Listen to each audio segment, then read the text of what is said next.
Hello,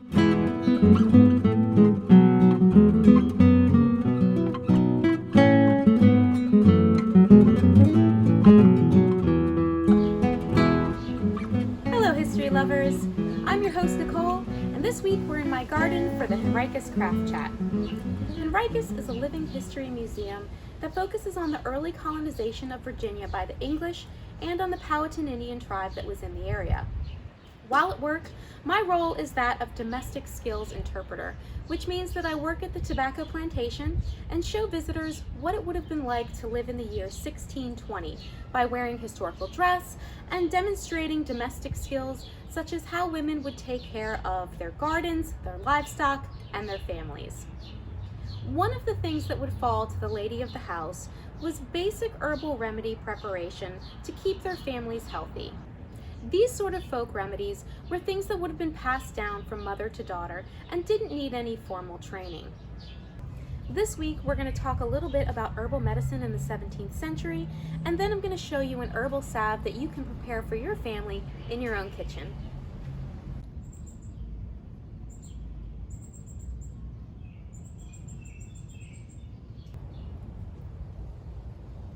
One of the things that I think fascinates a lot of people today is the way that medicine was approached in the 1600s. We tend to look at this time period only for its lack of scientific knowledge, its superstition, and imagine that it was just a horrible time to have to receive any type of medical attention. But if we look at history as just a cumulative timeline, we can see the 17th century as a step into getting where we are today. If we take this approach, then we might learn that the 17th century had much more knowledge than we originally thought and was full of a lot of important discoveries and theories, some that worked and some that didn't. So as we chat about medicine today, I'd like you to keep in mind that hindsight is 20/20 and imagine how our medical system will be viewed in another 400 years. It might surprise you to find that the English in the 17th century had quite a good deal of information about herbal remedies, even though they did not have the science and technology to prove why they worked. However, when you consider that herbs were the first medicines used by human beings, it's not very surprising at all. By the 1630s, European exploration and trade had spread out across the globe. Large herbals were being compiled by people like John Gerard and Nicholas Culpeper, and naturalists like John Tredescant were bringing back seeds from their travels to experiment with in English gardens. The apothecaries had their own guild in London, and elsewhere in England were common professions, along with midwives and wise women. Laws existed at this time about who could be licensed to practice medicine, what schooling they required, and there were also punishments for those committing malpractice. The English understood the chemistry of plants and how to use them to treat disease in the body. They also seemed to take a much more holistic approach to the human body than we tend to do in most modern-day Western medicine. Unfortunately, they also lacked in technology, and their theories had to be based on observing cause and effect, and were further restricted due to religious laws and persistent superstitions. So let's look at some of the theories. At the core of European medicine were the four humors, which originated from Greek and Roman medicine. Developed by Galen in the 2nd century, it's based on the Hippocratic theory of four fluids in the body: black bile, yellow bile, blood, and phlegm. Each humor had attributes that corresponded with a season, an element, a temperature, an internal organ, and even with emotions. When all of these humors worked together in balance, the body was healthy. Sickness happened when things became unbalanced, and treatments were based on bringing the humors back into balance again, usually by means of inducing vomiting and diarrhea, or through bloodletting if the initial treatment of diet and exercise regimens failed. For instance, if the patient had a fever, then they were hot, and therefore had an excess of blood, which would need to be removed to rebalance the humors. This effect seemed to work superficially because after bloodletting, the patient would cool down from shock. So how did they imagine that disease was transmitted? Evidence suggests that the first compound microscope appeared in the Netherlands by the 1620s, and by 1679, the discovery of microorganisms was reported. Germ theory was proposed back in 1546, but scientific evidence in support of this accumulated slowly, and Galen's miasma theory remained dominant among scientists and doctors. The miasma theory of disease transmission held that diseases such as cholera or the Black Death were caused by miasma, which is ancient Greek for pollution, a noxious form of bad air which emanated from rotting organic matter. The miasmic position was that diseases were the product of environmental factors, such as contaminated water, foul air, and poor hygienic conditions. Such infections were not passed between individuals, but would affect individuals within the locale that gave rise to such vapors. It was identified by its foul smell. You may have seen images of plague doctors wearing long-nosed masks that were stuffed with wool or cloth that had been soaked in herbs to prevent the miasma from infecting the doctor. In places such as the hospital at Henricus, for instance, while under martial law, there were certain standards that had to be met in the hospital for cleanliness. The beds were built 3 feet high, no latrines could be within 1/4 of a mile of the fort, and no dishes could be washed near a well.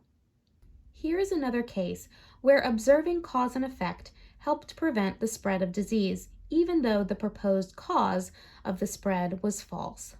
Even after germ theory was proposed, again back in 1546, and compound microscopes had been invented, the germ theory of disease transmission did not take hold until the last decade of the 19th century.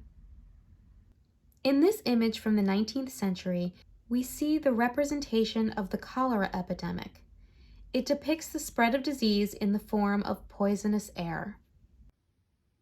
Other theories of this time include the Doctrine of Signatures, which was dreamed up by Jacob Boehme, who believed that God had marked every flower and herb with a sign indicative of its value, and that one could determine which illness to treat based on how the herb looked. An example might be that reddish herbs tend to be blood cures, or herbs that grow in watery areas have an affinity for the bladder, or that lungwort is good for pulmonary infections. The faux science of this system became so fashionable that even the botanist Culpeper began to promote it as medically valid, even though Jacob was only a poor shoemaker who claimed that his notions came to him in hallucinatory visions.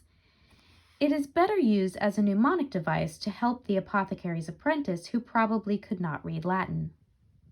The practice of testing urine to determine diseases is still used today, but in the 17th century and earlier, it was usually tested by means of the unfortunate assistant having to drink it.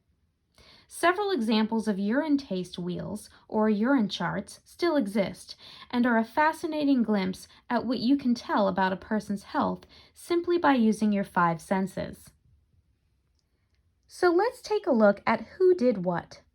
Back in the 17th century, there were several professions that existed within the medical realm. First, we have the physician. This was a learned man who had completed university training and was more of a supervisory and research role rather than practical application. He is a doctor who diagnoses and prescribes rather than treats the patient. In rare occasions, you may see a woman become a licensed physician or surgeon, usually a woman who was a wife or widow of a physician or surgeon. Next, we have an apothecary. Apothecaries were your pharmacist. They dealt in making herbal remedies to sell to the public. Next, we have a barber surgeon, a combined job of cutting hair, pulling teeth, and doing dental work, and performing surgeries. This was a tradesman. However, after 1541, the job of barber became separate, and barbers cut hair, but were also allowed to let blood. Then comes the midwife. The midwife was a woman who delivered babies. In rare occasions, this could also be a male profession. Sometimes we see the phrase keeper in documents, and we think this may have been a nurse-type figure who helps in a hospital and who may not have much training. Most of us have heard the term wise woman or wise man, and this was a term for those who practiced unlicensed folk medicine. A term you might not have heard used before was a cunning woman or man. Cunning folk were those who practiced white magic for a fee, usually with the purpose of counteracting witchcraft. And finally, we have the empiric. Similar to a wise woman or man, but more pseudo-medicine. Unlike wise persons, they were looked down on for scamming people by pretending to be licensed physicians or surgeons when they really were not. Anyone found to be an empiric could be arrested and brought before the physician's court. To the people of 17th century England, those who practiced herbal medicine were called apothecaries or wise women, and even further back, leeches. And the art of herbalism was sometimes referred to as wort cunning or starcraft. So without further ado, let's get to some wort cunning.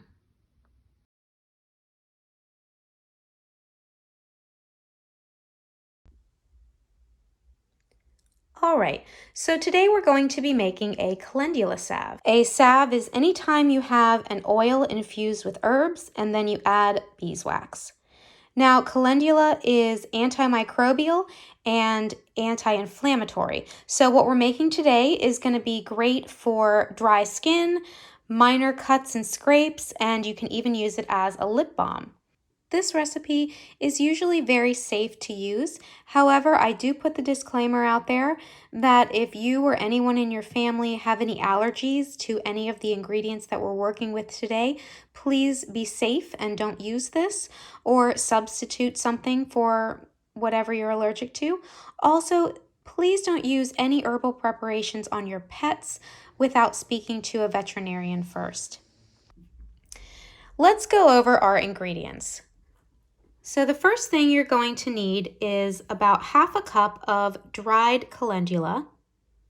Now, I want to make the distinction because the other name for calendula is pot marigold. But it is very different than the marigolds that you might have growing in your garden. So if you have something that looks like this is not the same. So I know a lot of people grow either French marigolds or Mexican marigolds. There's all different types. Make sure that you are getting what's called Calendula officinalis. And it's the same color. It's an orange or a yellow, but they look a little bit more like a double-layered daisy. And I have had not very much luck finding these in stores unless you are getting seeds and growing them yourself or purchasing them online. That's probably the best bet. And I can leave some links in the description box about a place to purchase online that has pretty good quality herbs. So what you're going to need for this salve is, first of all, your dried marigolds. And we're going to use dried. Always when you're making an oil or a salve, you want to make sure that your herbs are dried so that they don't have any moisture content that could affect the shelf life or the spoilage of your oil. So we don't want that to happen. So make sure you've got about half a cup of dried calendula.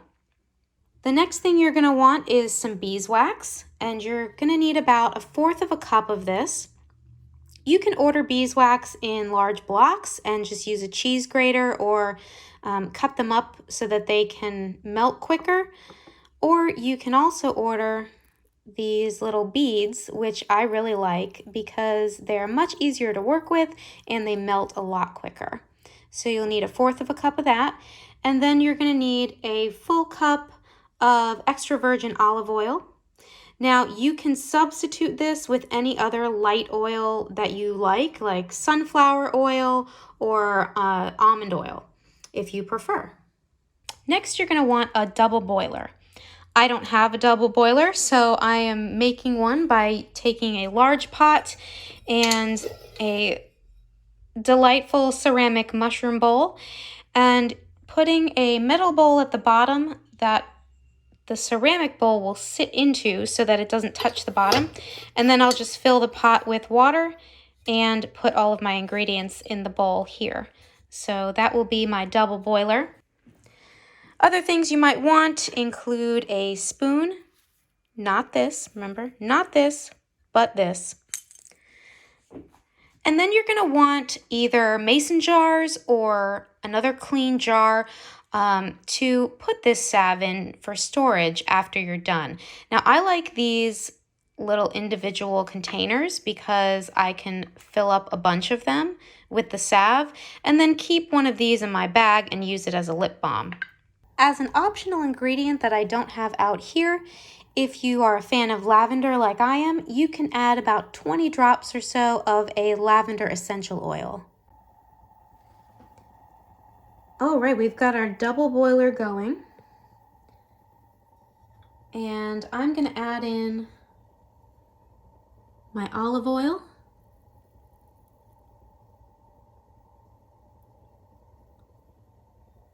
And my dried calendula flowers. And we're going to let this simmer for 2 hours and let all of the marigold flowers infuse into the oil. My calendula has been simmering for about 2 hours. While I was waiting for it to do that, I went outside and filmed those ridiculous video clips of myself. So now I'm ready to strain out the calendula flowers and use the oil to add the beeswax to. As I was waiting for this to simmer, I did have to come back periodically and check and make sure that the water hadn't boiled off. So I had to keep adding water little by little to make sure that it didn't go down too far below the bowl and then the oil would burn. So you don't want that. So make sure you keep an eye on it and check that your water isn't boiling off. Now it is hot, so be careful. So I'm just going to carefully lift my bowl out and strain into another vessel with a piece of screen that I'm using. You can use cheesecloth as well.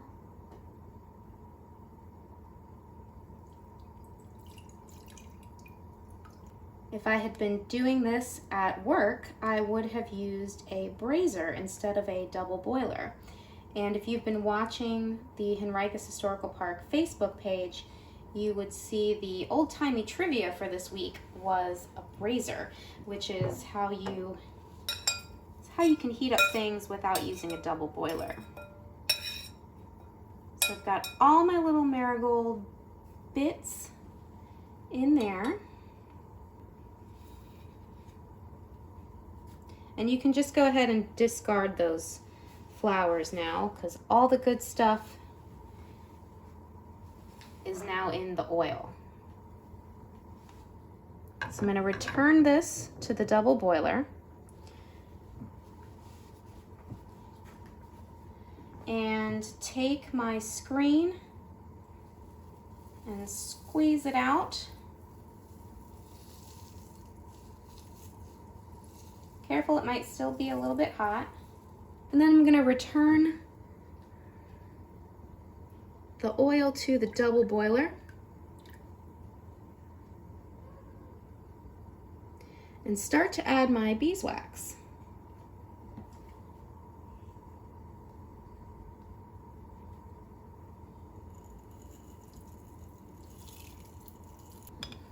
We'll stir this in here until the beeswax melts.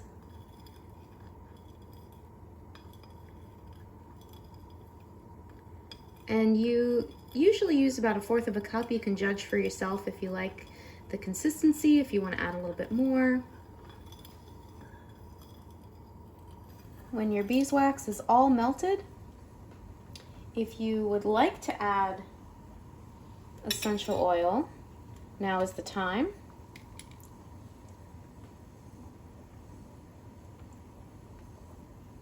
Mix that in a little bit, and then I'm going to take this off of the heat.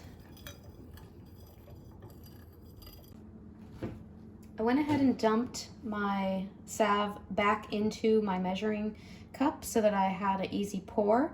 As you can see, it's already starting to cool, and you want to make sure you pour it out into whatever container you're using before that happens. Because it does set up fairly quickly.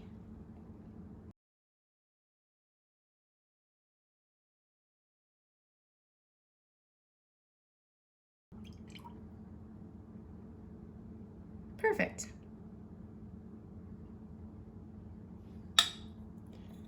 Oh wow, see all that good stuff? We can keep that too.